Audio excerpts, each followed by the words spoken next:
العلم أشراف مطلوب وطالبه لله أكرام من يمشي على قدمه. العلم نور مبين يستضيء به أهل السعادات والجهال في الظلم. أعمالنا من يهده الله فلا مضل له ومن يضلل فلا هادي له وأشهد أن لا إله إلا الله وحده لا شريك له وأشهد أن محمدا عبده ورسوله أما بعد. طيب, welcome back to our fiqh classes. Today inshallah we're going to start Kitab al-Mawarith.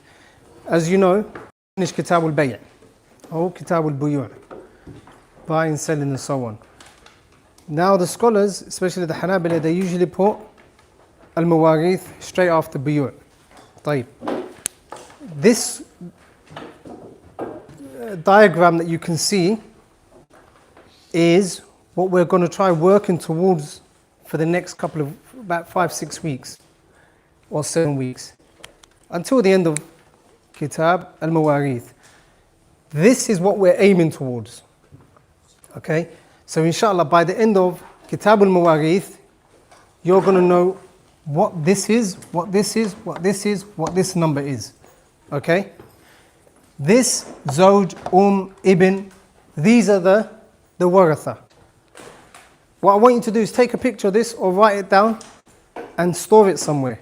At the end of the book, inshallah, or halfway through the book, you need to understand, or you're going to find yourself understanding this. طيب, you're going to find yourself understanding this. This is what we're working towards. Az-Zawj, Ibn. These are the Waratha. These are the people that will inherit. Or some of the people that will inherit. طيب.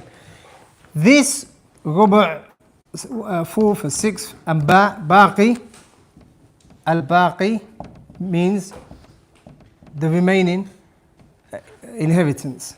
طيب. This is called Nasibu Kulli Warith. This is what every person is entitled to. Yani portion wise, this is what this person is entitled to.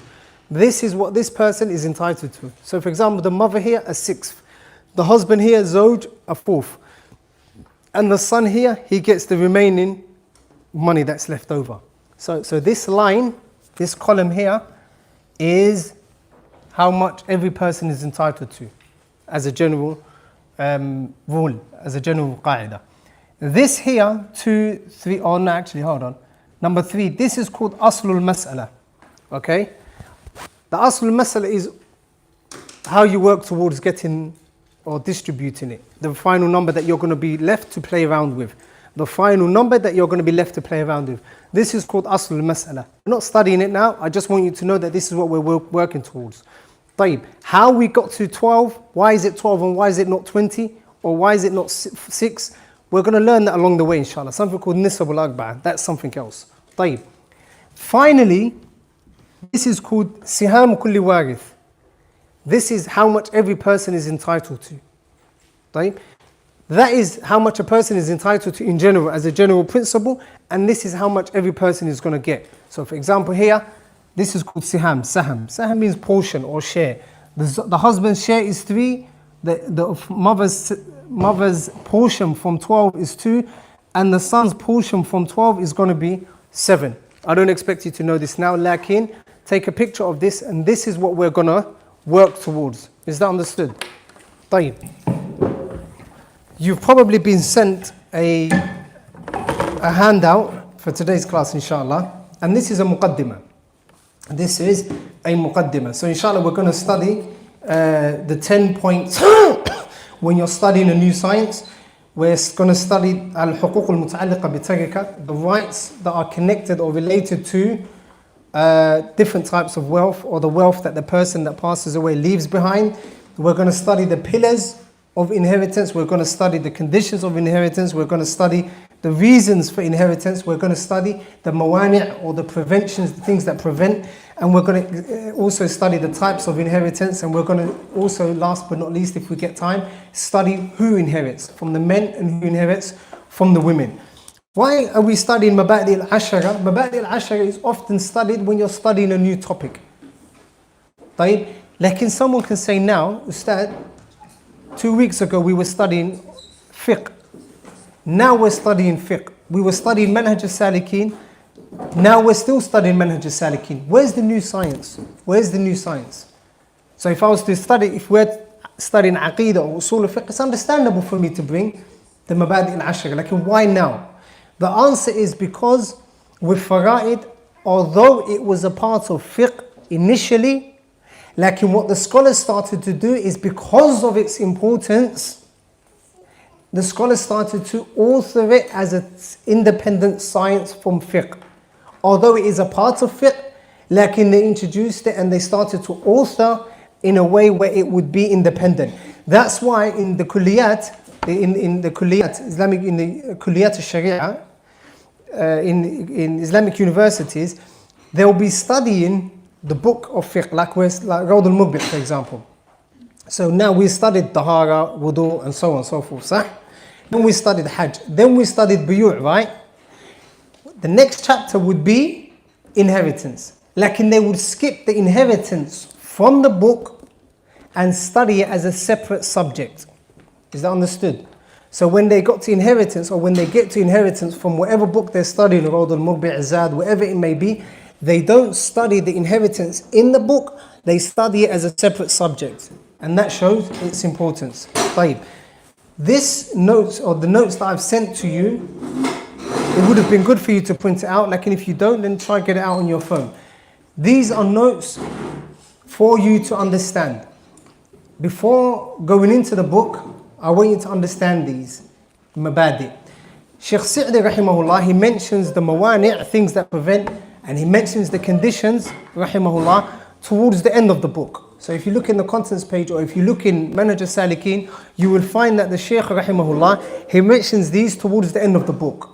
Lakin, normally what should be done is that should be put in the beginning of the book. So the student is kind of coming into Kitabul Mawarith, inheritance, through an easier path where they understand its conditions and the pillars and the requirements and the prerequisites and so on.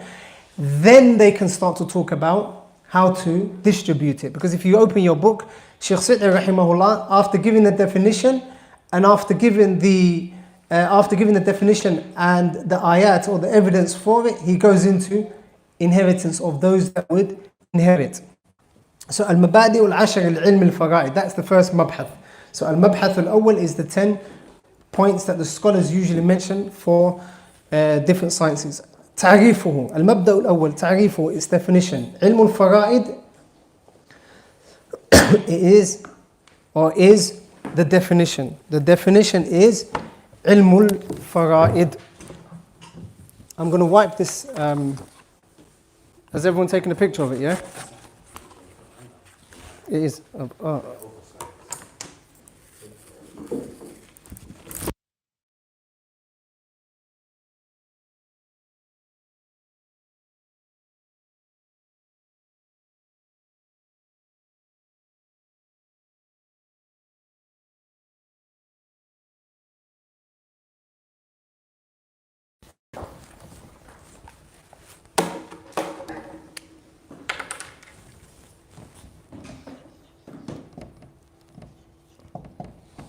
So the tarif is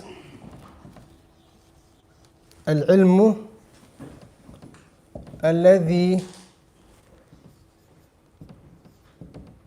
يعرف به من يرث ومن لا يرث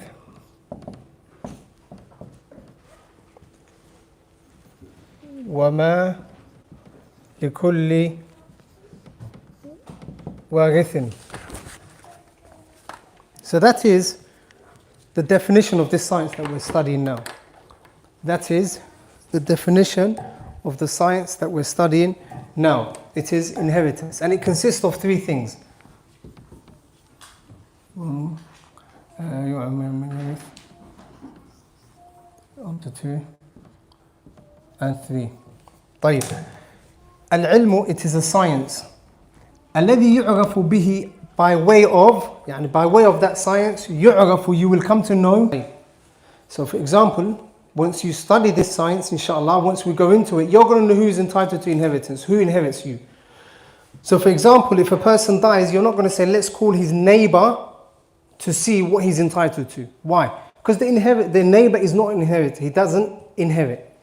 طيب. When a person dies, you're not going to say, طيب, let's call his second cousin from his mother's side so he can inherit him. Because now you're going to know who inherits. So that is the first pillar or the first thing for understanding the definition of inheritance.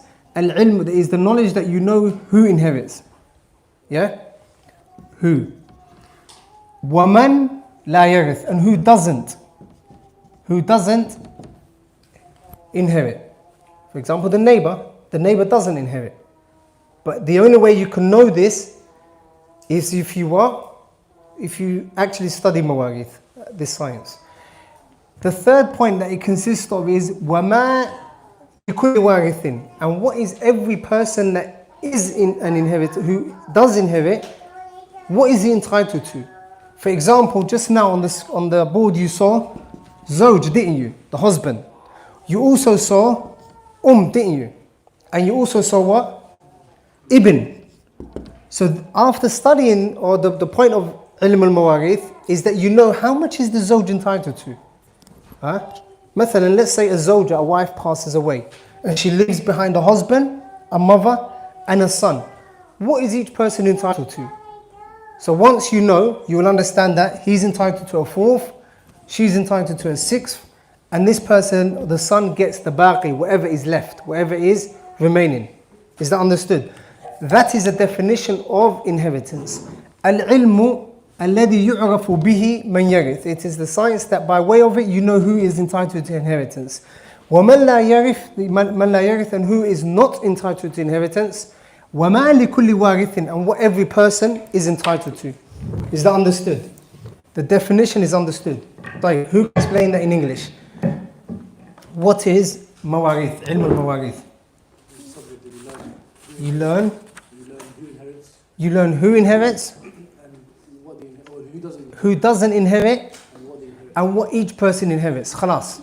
If you know these three, you've understood ilm al-mawarith. Ilm al-mawarith also is based on two things. Al-fahm wal-hifd. Al-fahm, understanding, first and foremost. Understanding. Secondly, memorizing.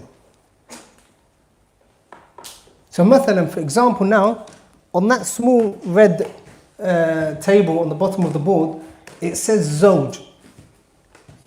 You will only write that once you know, you've understood who inherits.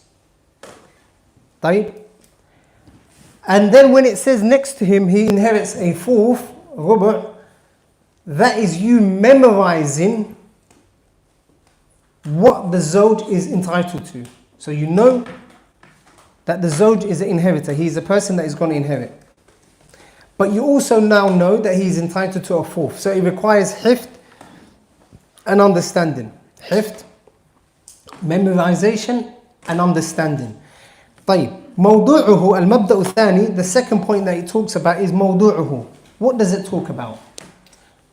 The موضوع that it talks about is how to divide what the deceased person leaves behind.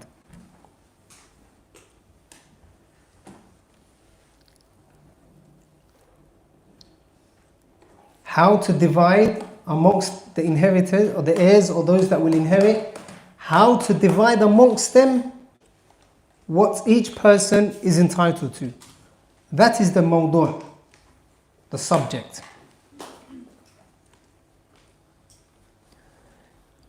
Al-mabda' al-thalith, the third point, or the third thing that is usually studied in these 10 points is thamaratuhu. What is its thamara? What is its thamara? The answer is, the thamara of this is ma'rifatu haqqi kulli warithin min tarakati muwarithihi. The benefit of knowing this science, inheritance, is that you know what each person is entitled to. And you're able to give them their correct haqq. You're able to give them their correct haqq. And that is a great benefit in terms of in terms of people, like مثلا يعني بشر بني آدم, it's important for them to know, according to Islam, Muslims, it's important for them to know what each person is entitled to. مثلا, if we look at Jahiliyyah, and maybe this is something I should have mentioned in the introduction a few minutes ago. If we look in Jahiliyyah, before the Messenger sallallahu alaihi wasallam, Quraysh and the Arab of Jahiliyyah, how would they distribute inheritance? They would distribute inheritance whereby only the strong in the qabil, in the tribe or the family would be entitled to it. So the oldest son, for example, a father passes away, the oldest son is the one that takes everything. So مثلا, if we have a person called Yusuf and he leaves behind 5 sons, the oldest would take all of the inheritance. The oldest would take all of the wealth, everything that person leaves behind, even his wives. That's with regards to Jahiliyyah. If you look at capitalism, it's given specific importance to the individual ownership of things. That's why in capitalism, or where in the West, a person can leave his wealth or donate all of his wealth to a cat. He can say, I give a wasiyah to the cat, and everything will be left with the cat. Then there's socialism, al-ishtirakiyya, مثلا, which is the total opposite to capitalism, whereby they give importance to the system as a whole. So everything that the person leaves behind, that the disease leaves behind, it doesn't get given to the family of that individual, it gets given back to the system, the government and the dawla. Lakin Islam came and Islam cleansed all of these false ways of inheriting, and it gave every person their due right, from the wife, the daughter and so on. So in Jahiliyyah, the daughter wouldn't inherit, the wife wouldn't inherit. That's why during the inheritance, during the time of the Prophet ﷺ, people were somewhat finding it difficult to see that the women would be entitled to inheritance. Like with Islam, it gives كُلُّ ذِي حَقٍّ حَقَّهُ. Every Muslim, every person, it gives them their right. So that is a benefit of knowing علم المواريث. المبدأ الرابع, the fourth point in studying this science is نسبته إلى غيره. What is the connection between علم الفرائض and other sciences? The connection is that علم الفرائض, inheritance, is a part of fiqh. Is a part of fiqh. And fiqh is a part of the Islamic Sharia sciences. من علوم الشريعة. Fiqh is a science from one of those sciences. Just like Aqidah is a science. Tafsir, Hadith is a science. Likewise, fiqh is a science. And within fiqh, we have what? Mawarith al-fara'id. Lakin, as I said earlier on, the scholars took it out as a separate science due to its importance and due to somewhat the difficulty that some people may find in understanding it. Al-Mabda' al-Khamis, fadluhu, the virtues of ilm al-fara'id. The very first virtue, or the first thing that shows the importance of ilm al-fara'id is the fact that Allah Jalla wa Ala is the one that took the responsibility of distributing the inheritance. Allah Jalla wa Ala, in his kitab, in Surah An-Nisa, distributed the inheritance. The majority of inheritance, or the majority of rulings pertaining to inheritance, are found where? In Surah An-Nisa, the 12th, 13th and the last verse. So the first thing that shows you is the fact that Allah did not leave it to any prophet or to any angel or to any alim, lakin Allah Jalla wa Ala distributed himself, Jalla sha'nuhu. There are a few ahkam, rulings pertaining to inheritance, that are not found in the Quran. For example, the jadda, the grandmother, what is she entitled to? And also, if there are a group of sisters that are 2, what are they entitled to? And also, if there are other ahkam that we shall see. That is the first benefit or the virtue of ilm al-fara'id. Also, مثلا, Bani Adam, when it comes to mal, everyone's a stingy. Bani Adam is shahih when it comes to wealth. Therefore, instead of Bani Adam having an issue amongst themselves, Muslims having an issue amongst themselves, Allah Jalla wa Ala distributed it evenly. Also, from the things that show you the virtues of this science is the Prophet sallallahu alaihi wasallam said, "Ta'allamu al-Qur'ana wa 'allimuhu an-nas, wa ta'allamu al-fara'ida wa 'allimuha an-nas." The Messenger sallallahu alaihi wasallam commanded us with studying and learning this science. This science, and to the extent that the Prophet ﷺ said, وَتَظْهَرُ الْفِتْنَ, and there will be fitan حَتَّى يَخْتَلِفَ الْإِثْنَانِ, until two people would dispute over في الفريضة, over the inheritance. لا يجدان أحدا يفصل بينهما, they won't find anyone to help them distribute the inheritance. So it is a science that is going to be taken away during the end of time. Also, the Prophet ﷺ said, "Al-ilmu thalathat wa ma sidhalika fadlun." Knowledge is of three types, and anything over that is just an extra. Ayatun muhkama, wa sunnatun qa'ima, wa faridatun adila. Ayah from the Kitab of Allah that is clear cut, a sunnah of the Prophet ﷺ, and a farida, or a taqsim, or a division of fara'id and inheritance. طيب. So all of these ahadith show they show the importance of ilm al-fara'id. Although there are some scholars who declared some of these hadith weak. طيب. Al-amr thalith, the third thing is, when we look at the Sahaba ridwanullahi alayhim, who were the most knowledgeable of the companions of the Ummah of Muhammad of our Prophet sallallahu alaihi wasallam, they encouraged the people to learn inheritance. Umar radiallahu anhu said, إِذَا تَحَدَّثْتُمْ فَتَحَدَّثُوا بِالْفَرَائِدِ. If you talk and if you speak, then speak about fara'id. Also, Abdullah ibn Mas'ud radiallahu anhu, he said, "Man qara'a minkum al-Qur'ana falyata'allam al-fara'id." Whoever reads the Qur'an, then let him also learn fara'id. Let him also learn the inheritance. طيب. And the companions, they used to encourage one another to learn this science, just like many of the scholars would also do the same. To the extent that if a person wanted to seek knowledge according to, with a certain alim, a certain scholar, he would ask him questions, ask the student, and test him with questions to do with inheritance. If he knows, then they would take him under the wing and teach him. If not, they would say, go and learn fara'id first and then come back. Al-mabda'u as-sabi' ismuhu. The seventh point is the names of this science. It's called fara'id. It's called al-mawarith. Al-fara'id and al-mawarith. If you've got your handouts, it's all on there. Al-fara'id, why is it called fara'id? Because everything that has been mentioned in the verse of Allah subhanahu wa ta'ala in Surah An-Nisa, these three verses, any portion that has been mentioned, then that is a fard, a third, a fourth, or a fifth, an eighth, or so on. That has been mentioned in the Quran, that is called a fard, as we shall see.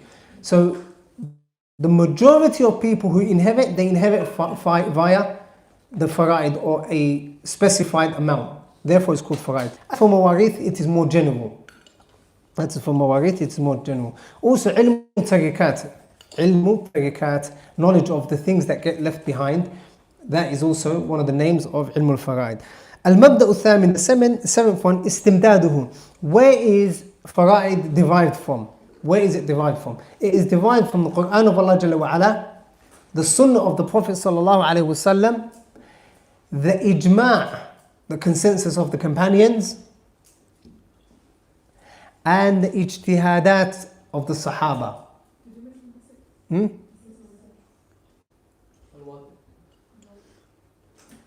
Al-Wadi', ahsant, I missed number 6. I'll go back to it in a second. Istimdad, where it is derived from, number 8, it is derived from the Quran, the Sunnah, the ijma' of the Sahaba, and the ijtihad of the Sahaba. One may ask, what is the difference between the ijma' of the Sahaba and the ijtihad of the Sahaba? The ijma' of the Sahaba is that which they had consensus amongst.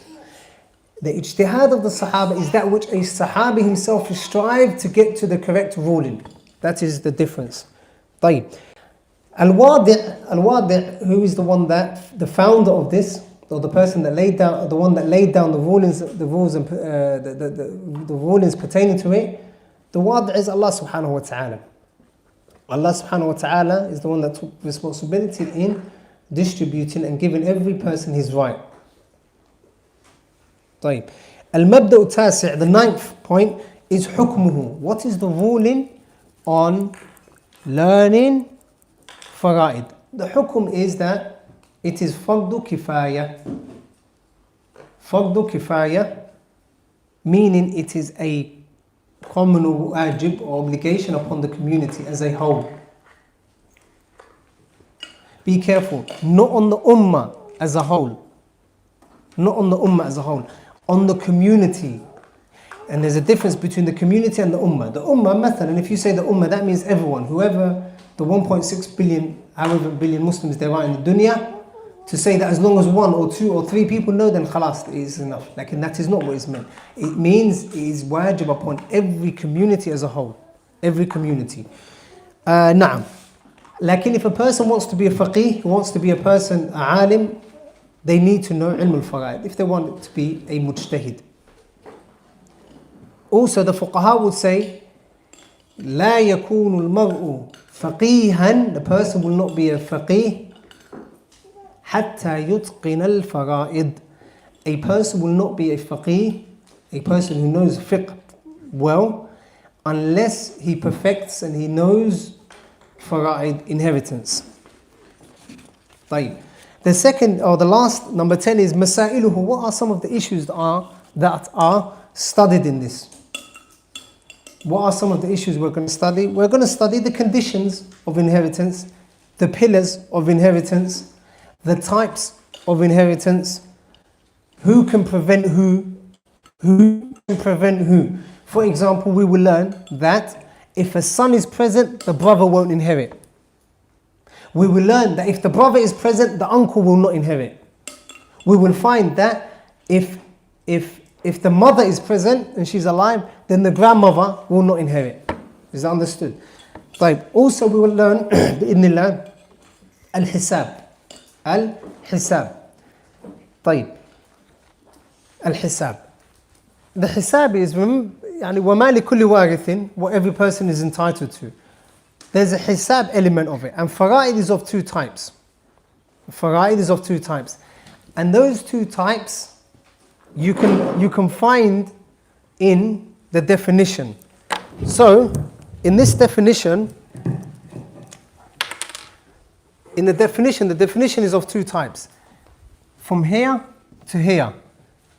العلم الذي يعرف من يرث ومن لا يرث. That is al-fiqh. That is the fiqhi side of mawarith, pertaining to the fiqh. Who inherits, who doesn't inherit, when do they inherit, if this person is present, this person doesn't inherit, and so on. And the second part is al-hisab. Al-hisab, the calculations. How much is this person entitled to? See these 2 columns?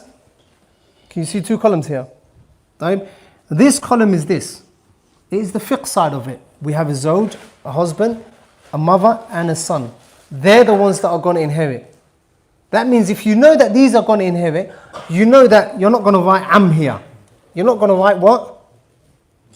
Uncle. You're not going to write the uncle here. Why? Because he doesn't inherit. You're not going to write akh, the brother. You're not going to write it here. So you already know the fiqh side of it. As for this second column, that is the hisab. That is the hisab side of it. This can also be called fiqh. This side can also be called the fiqh, where you know that this person is entitled to a 4th and a 6th, and he gets the remaining inheritance, or whatever is remaining. طيب. So fiqh is of how many types? Fiqh consists of 2 types, which is the first, fiqh, and the second is hisab. Who is entitled, who isn't entitled, what are they entitled to? And hisab is actually distributing the wealth. That is the hisab. طيب. المبحث الثاني, for those that have got it, that have got the notes, number 4, page 4. الحقوق المتعلقة بتركة. The حقوق that are connected to when a person passes away. طيب. So this is the second point that we need to know. When a person passes away, obviously we need to what? Distribute the inheritance. صح? Before distributing inheritance, there are things that we need to do. There are steps that we need to do. مثلا, for example, Yusuf passes away now at 6 p.m. We need to go to number 1. Now, this is the tartib and this is the order of things. The Salaf would say, if you want to learn inheritance, amit jiranak, kill off your neighbor. Amit jiranak. Doesn't mean literally go kill them off. Like you know, obviously your neighbor that lives in, I don't know, number 10, you know they've got the husband's there, the mother's there, and they've got 4 children, sah? Distribute it amongst them. Imagine that the husband's passed away. Distribute it amongst them. Also, مثلا, you know your neighbor's the one that lives at number 20 or wherever. You know they've got 4 people in the family. A mother, a grandmother, and so on and so forth. Distribute it amongst them. So they would say, أمت جيرانك. So the first thing is al-huquq al-muta'alliqa, the rights that are connected to the wealth of the deceased. The rights that are connected to the wealth of the deceased are 5 or are 4. Number 1, mu'anu tajheez. Mu'anu tajheez. It is on the handout that you've got, inshallah. I'm not going to write on the board because I want to save time. Mu'anu tajheez basically means the shrouding and the burial of that individual, the washing and so on. The funeral rites. The funeral rites. Making sure they are buried, making sure they are washed, and so on. The transportation, all of that comes under tajheez or mu'anu tajheez. Mu'anu at-tajheez. And where we reside now is roughly about 4,200 to bury a person. 4,200. And that includes the washing, the transport to and from the hospital, to the graveyard, the burial, the coffin, all of that. So 4,200. So that is the first right of the person. A person passes away, we're not going to look at how many children he has. We're not going to look at how many wives he leaves behind. We're not going to look at any of that. The very first responsibility is mu'anu tajheez, making sure that they are buried. Is that understood? The second is ad-duyun. Just before that, a person may say, طيب, I don't care about him being buried, he owes him money. طيب. They can say that. Like the reason why mu'anu tajheez or burying them takes precedence over the dain is مثلا, when you're alive, if you owe someone money, which is given precedence, you being able to clothe yourself, your clothing, or paying off the debt. Let's say مثلا, a person doesn't have anything to wear. Which is more obligatory or which is more compulsory? Buying clothes to cover his awrah or paying off the debt? Paying off the, covering the awrah. That is why the burial is before the duyun. The second right is a duyun. Debts that are to be paid. Debts that are to be paid on behalf of the deceased person.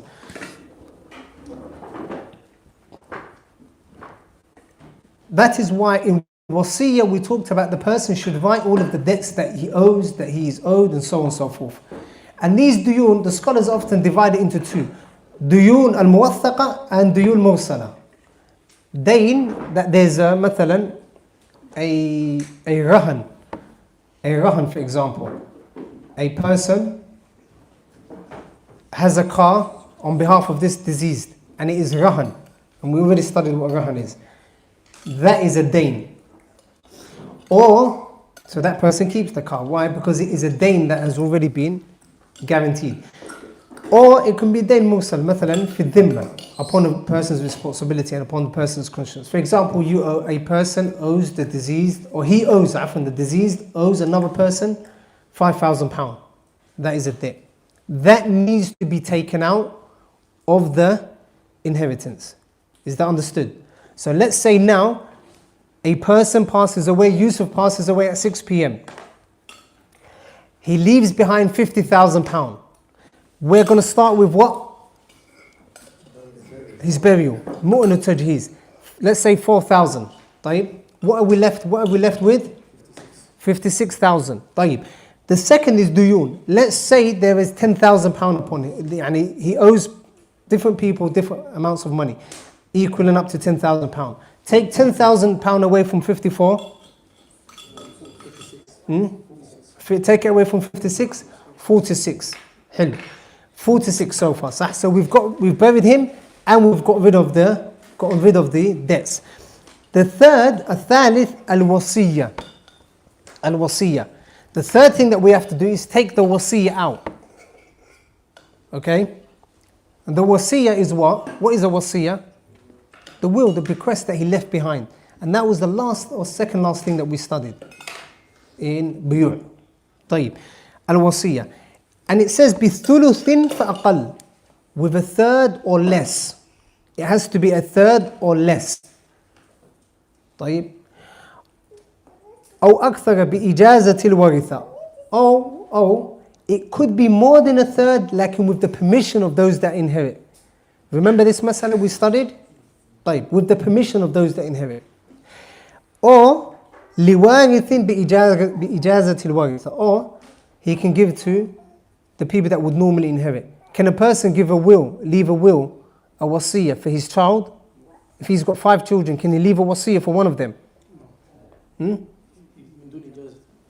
Normally I'm talking about, it's not permissible. What about if the other 4 children allow it? Then it's permissible. So the wasiyah is the third thing that needs to be taken out. How much did we have left? 46,000, sah? 46,000. Let's say he leaves behind 50%, مثلا. He leaves behind 50, he says, I leave half of my wealth to the students al-i'tisam. I leave half of my inheritance for the children al-i'tisam. What is half of 46,000? 23. So that is 23 out of it, sah? So take out 23. Is that understood? What have we got left? 23,000. And that's how much we're going to distribute, right? Wrong. Abadan, wrong. In wasiyah was how much? Thuluth fa'aqal. Concentrate. Thuluth fa'aqal. He said, I leave half of my wealth to the students of al-i'tisam. Is that permissible? Half and thuluth, which is haram, which is permissible? Thuluth is the one that is permissible. Thuluth is obviously less. So take out a thuluth, a third of 46. Wherever that is. Wherever it comes down to, a third would probably be about 11 or 12, something like that. About, give or take, about 13, 14, something like that. طيب. Take away 14 grand. Let's say it's 15,000. طيب. Take away 15,000. What are we left with? So now we've taken out the wasiyah, and it was a third or less than a third. Huh? We're left with how much? 13,000? 30,000. 30,000. Let's say we're left with 30,000. طيب. So now we've got the burial rights over and done with. We've got any debts that the deceased owed. That's taken out. Wasiyah, any will, that is also taken out. The fourth thing is distributing the inheritance. And how much have we got left? 30,000 to distribute amongst the inheritors. Those people that will inherit. That is 30,000. Al-Mabhath al-Thani was the one that we just studied. It is حقوق المتعلقة, the rights that are pertaining to the deceased person's wealth. What are the rights pertaining to the deceased person's wealth? No questions. Questions after, at the end, inshallah. 4 things. What are they? Mu'anu tajheez, the burial rights. Duyun, debts that he owes. Wasiyah, any will that he leaves behind, and distribution of the wealth. Khalas, we've understood that. The evidence is min ba'di wasiyatin yusa biha aw dayn. Also the Prophet ﷺ said, or in the verse Allah says, to distribute it after the wasiyah and any debts that a person owes. Also the Prophet ﷺ said, وَكَفِّنُوهُ فِي ثَوْبَيْهِ, and bury him during the Hajj when that man fell off his camel. The Prophet ﷺ said, bury him in his 2 shrouds. The Messenger ﷺ did not ask, does he have a debt against him and so on. Does he owe anyone any money? La. The Messenger said, وَكَفِّنُوهُ فِي ثَوْبِهِ. طيب. What about if a wife passes away? Who is in charge of her inheritance? Her father, her brothers, her wealth, her husband's what? Who says her husband is responsible for it? Put your hand up. طيب. So if only 3 said her husband is responsible for it, it must mean that there are other people that are responsible for it. Who else is responsible? طيب, leave the husband alone. Who else is responsible? If مثلا, can there be anyone else in terms of wajib? The person? La, I'm talking about paying, not the actual baby, paying. Who's responsible financially of babying the wife?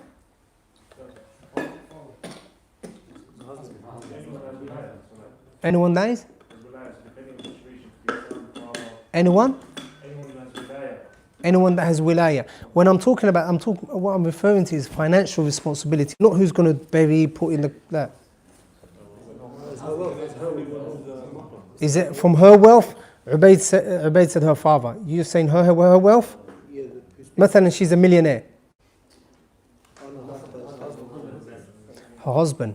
Obviously there's a difference of opinion. The 4 different madhabs are on 4 different opinions. Lakin, Allahu A'lam, the stronger opinion is, Wallahu A'lam, lakin it's the responsibility of her husband. It is the responsibility of her husband. The Prophet ﷺ said, وَعَاشِرُوهُنَ بِالْمَعْرُوفِ, and live with them in goodness. And it's not from goodness that the minute that she passes away you say, دَبِّرْ نَفْسَكِ, يعني bury yourself. طيب? So it is not from goodness. Also the Prophet ﷺ would preserve the rights of even the neighbors, even those people that were related to, not the neighbors, those people that were related to Khadija, even after she passed away. Also, those that say it is not upon the responsibility of the husband, they say why? Because there's no longer any connections between the husband and the wife now that she's deceased. And this is not true. Why?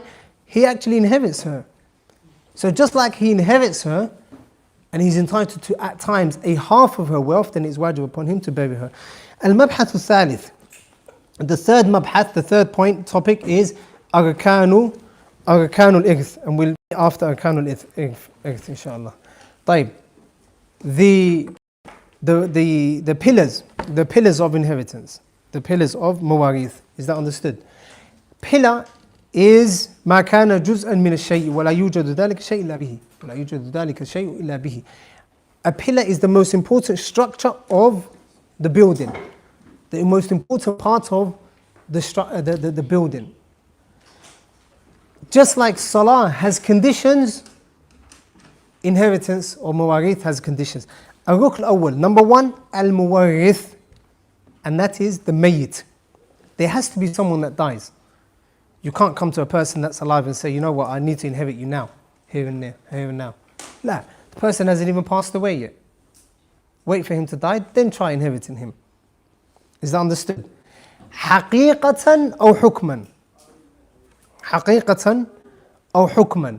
Whether he's died in reality, يعني مثلا he's stopped breathing and we know that he has stopped breathing. طيب. مثلا a person who's in hospital and we can see that he's passed away. So when a person passes away, it's of 2 types. When he is given this ruling, it's of 2 types.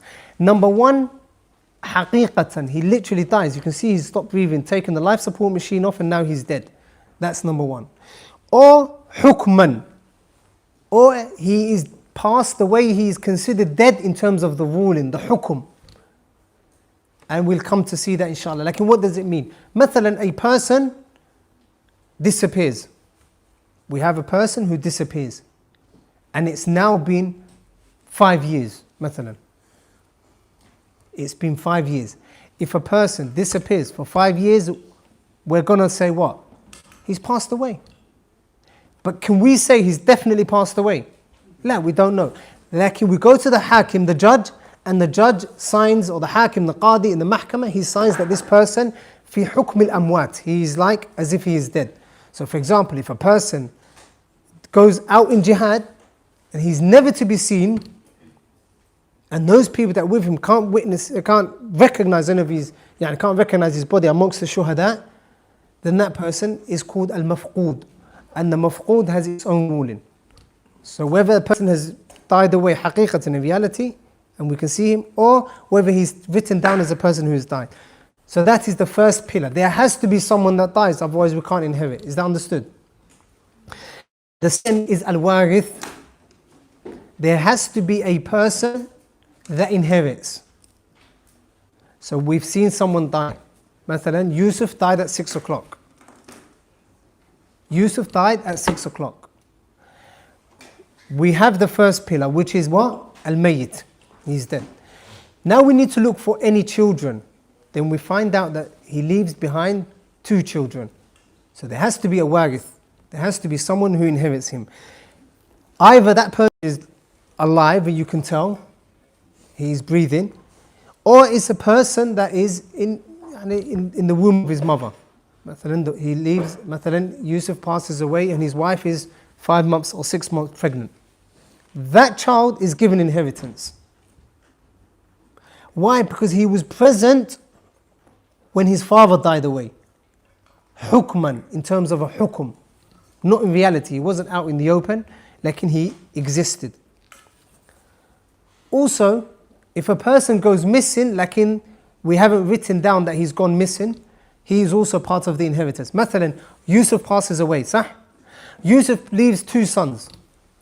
One son has been missing for a week and a half, or one son has been missing for 8 months. Are we going to say, because he's been missing for 8 months, khalas, we're not going to give him any inheritance?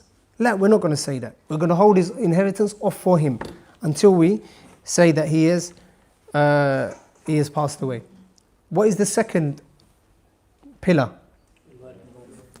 Al-Warith. There has to be someone that dies and there has to be someone that inherits him.